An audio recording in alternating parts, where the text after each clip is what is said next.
kyung ha xiong vui chồng côi khai lọ che ca phồn hi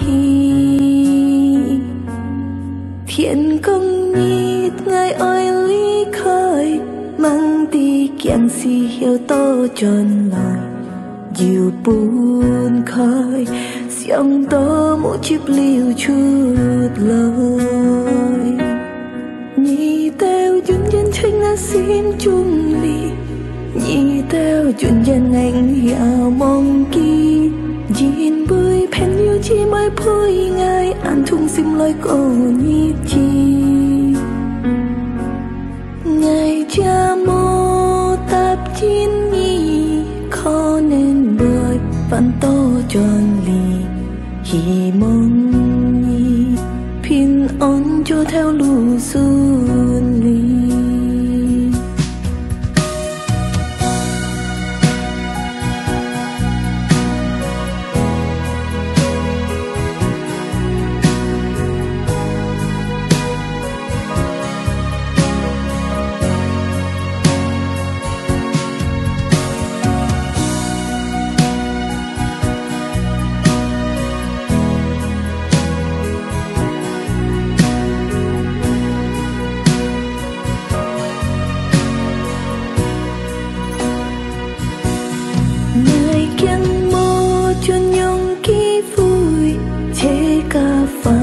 kyung ha xiong vui chồng côi khai lọ che ca phồn hi thiên công nhít ngay oi lý khơi mang ti kiang si hiểu to tròn lời dịu buồn khơi xiong to mỗi chiếc liều chút lời nhị teo chung nhân tranh chung ly nhị teo chung nhân anh hiểu mong kỳ nhìn bụi pen yêu chi mới phơi ngay ăn chung sinh lời cô nhị chi ngày cha mô tạp chín nhị khó nên bơi vẫn to tròn lì hi mong nhị pin on cho theo lưu xuân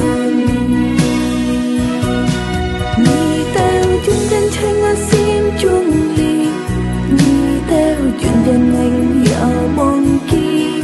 nhìn bụi pen yêu chi mới phơi ngay ăn thung sim lời cô nhị chi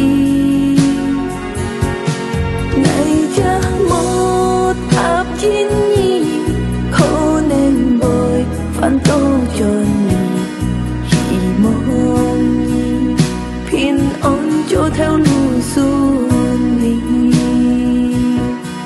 hiền lương có hi chiêu cho tươi nhi cần